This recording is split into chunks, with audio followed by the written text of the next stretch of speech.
Over the past several months, there have been many stories about local jurisdictions allowing non-citizens to vote in certain circumstances. Typically, it was school board meetings or school affairs, where they wanted to give non-citizens a say in how their children were being taught or how the institution was being run. Still, many people on the right found this rather outrageous because you're letting non-citizens and yes, even illegal immigrants have a say in a publicly funded institution. Well, just the other day, House Democrats at the federal level voted to protect local jurisdictions that will allow non-citizens to vote. Dan Crenshaw spoke out against this, proposing a resolution to say only U.S. citizens can vote in elections, but the Democrats did not support it. There's actually a really interesting history about non-citizen voting because it hasn't always been the case that they weren't allowed to. But there absolutely is nuance here. Our country is very different today than when it was in the 1800s. So today, let's take a look at the latest news from the House vote to protect local jurisdictions that would allow illegal immigrants to vote and some of the nuance around the issue. But before we get started, make sure you follow me over on Minds at minds.com/Timcast. We're also setting up a distributed newsroom at minds.com/Subverse where you can get involved and share stories you think aren't getting enough attention. If you want to support these videos, just share them and help spread the message. The first story from the Washington Times. House votes in favor of illegal immigrant voting. House Democrats voted Friday to defend localities that allow illegal immigrants to vote in their elections, turning back a GOP attempt to discourage the practice. The vote marks a stunning reversal from just 6 months ago when the chamber, then under GOP control, voted to decry illegal immigrant voting. We are prepared to open up the political process and let all of the people come in. Rep. John Lewis, a Georgia Democrat and hero of the civil rights movement, told colleagues as he led opposition to the GOP measure. The 228 to 197 vote came as part of a broader debate on Democrats' major legislative priority this year, H.R. 1, the For the People Act, which includes historic expansions of voter registration and access, as well as a major rewrite of campaign finance laws. The measure would have had no practical effect even if it had passed. Illegal immigrants, and indeed non-citizens as a whole, are not legally able to participate in federal elections. But Republicans had hoped to send a message to localities such as San Francisco, where non-citizens are now allowed to vote in school board elections. It sounds like I'm making it up. What kind of government would cancel the vote of its own citizens and replace it with non-citizens, said Representative Dan Crenshaw, Texas Republican. He pointed to last year's vote, when 49 Democrats joined the GOP to decry non-citizen voting. On Friday, just 6 Democrats voted in favor. A 1996 federal law prohibits non-citizens from voting in federal elections, but there is no prohibition on localities, and indeed a number of jurisdictions allow it to some extent. Famously liberal Tacoma Park, a small jurisdiction in Maryland, has for several decades allowed non-citizens, including illegal immigrants, to vote in local elections. Experts say as many as 40 states or territories allowed non-citizen voting back to the nation's founding.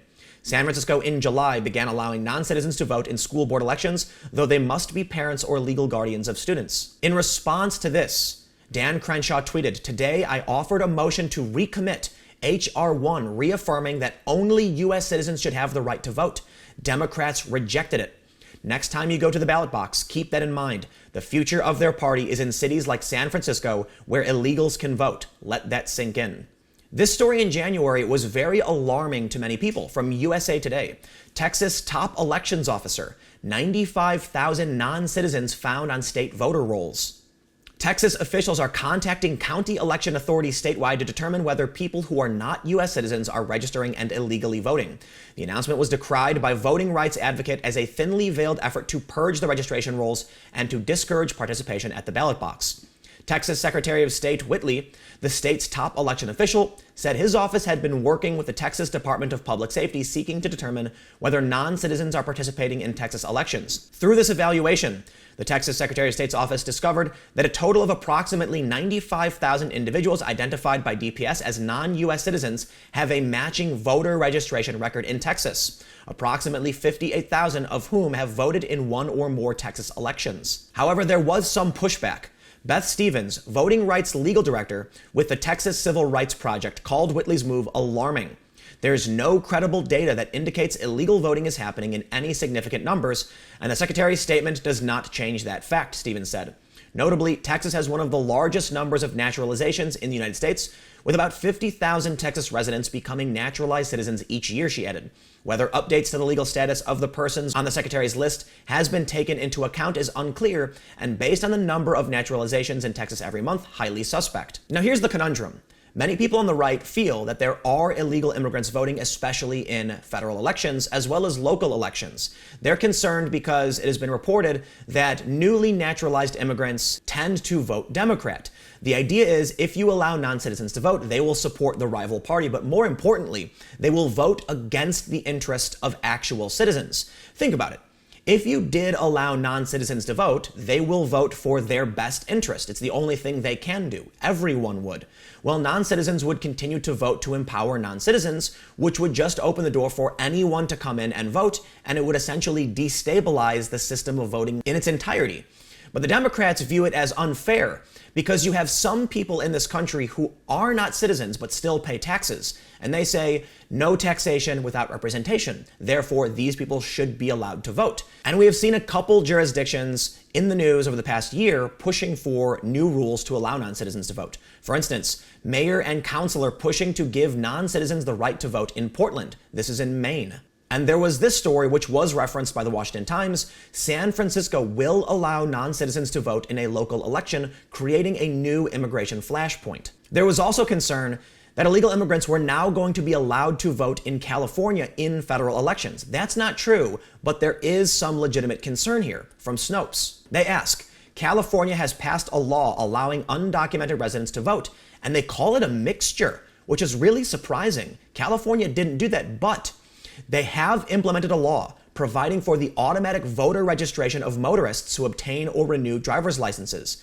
Critics contend that the law will make it easier for non-citizens to unlawfully vote. And interestingly, Snopes recognizes that's a legitimate concern from critics. They called the story a mixture, which was surprising to me. There is an increasing concern when you have Democratic socialists becoming congresswomen, and these people, these activists, have advocated for open borders. You're seeing whole states, sanctuary states. You're seeing many of these politicians refuse to cooperate with immigrations and customs enforcement, and you are seeing many of the newly elected far-left Democrats say, abolish ICE. All of these things are grains of sand that make a heap, to use an analogy I use all the time. When you put them all together, it really does seem like the Democrats are advocating for open borders. Now, are they coming out and saying we don't want any borders? They're not. They're actually pushing back against that. But there is some interesting nuance here. This article from the National Review, The Left's Next Target, Non-Citizen Voting. And this article is really interesting because it talks about how it's actually fairly recent that non-citizens can't vote. But times change, so let's read why they think it's wrong today. In the story, they say non-citizen voting was actually the status quo for much of U.S. history. It wasn't until 1926 that Arkansas became the last state to ban non-citizens from voting, and 1928 that the first federal election without enfranchised aliens occurred. Since Article 1 of the Constitution provides that those who can vote in elections for the most numerous house of their state legislature may vote in elections for the House of Representatives, many Congresses in our history have seen members elected from constituencies with significant populations of alien voters. Initially, after the ratification of the Constitution, Congress promoted alien voting, partly as an incentive for the settlement of new territories. Section 11 of the Northwest Ordinance of 1787 provided that ownership of 50 acres of land and 2 years residence in the district shall be necessary to qualify a man as an elector of a representative, regardless of citizenship status. Alien suffrage peaked in the years after the Civil War. At least 22 states and territories allowed non-citizen voting around 1875. In my home state of South Carolina, the post-Civil War Constitution of 1865 joined those of a number of other southern states in allowing aliens who had declared their intent to become citizens to vote. As property qualifications fell away and women won the right to vote, non-citizen voting became more controversial. The rising tide of nationalist sentiment during World War I ultimately brought the practice to an end. Meanwhile, voting rights were expanding across the country to varying degrees and would further expand later in the 20th century with the rightly celebrated Voting Rights Act of 1965 and bills to provide better access to voting for uniformed service members abroad, among various other civil rights bills. But throughout the voting rights debates of the civil rights era, alien voting remained a fringe concept. relegated only to the most left-leaning jurisdictions. New York allowed aliens to vote in certain school board elections in 1968, but few municipalities followed suit. After the issue was taken up as a left-wing cause in the 1990s, we ended up pretty much where we are today, with around a dozen different jurisdictions across Maryland, California, Illinois, and New York offering non-citizens and even illegal immigrants access to the ballot. The important point in that story is that while it may be alarming to hear a lot of news about different jurisdictions trying to grant non-citizens the right to vote, it's actually existed in this country basically forever. Although we've mostly done away with it, as they point out in the National Review, there still are some jurisdictions that do allow it. Now, it would seem the National Review is very much opposed to the idea, because they point out times are different today. And I would say I have to agree. It's very different when you have an open frontier and wide, uncontrolled spaces, and you don't know who is or isn't a citizen. It's also different when, back then, someone could say they were, and you didn't really know for sure because you didn't have computers or databases. Communications technology has made things very, very different. And also, as population expands and resources become more constrained, it becomes more important to make sure we regulate the flow of people coming into and out of this country. At least that's my opinion. I don't think I'm the smartest person in the world, and I don't have all the answers.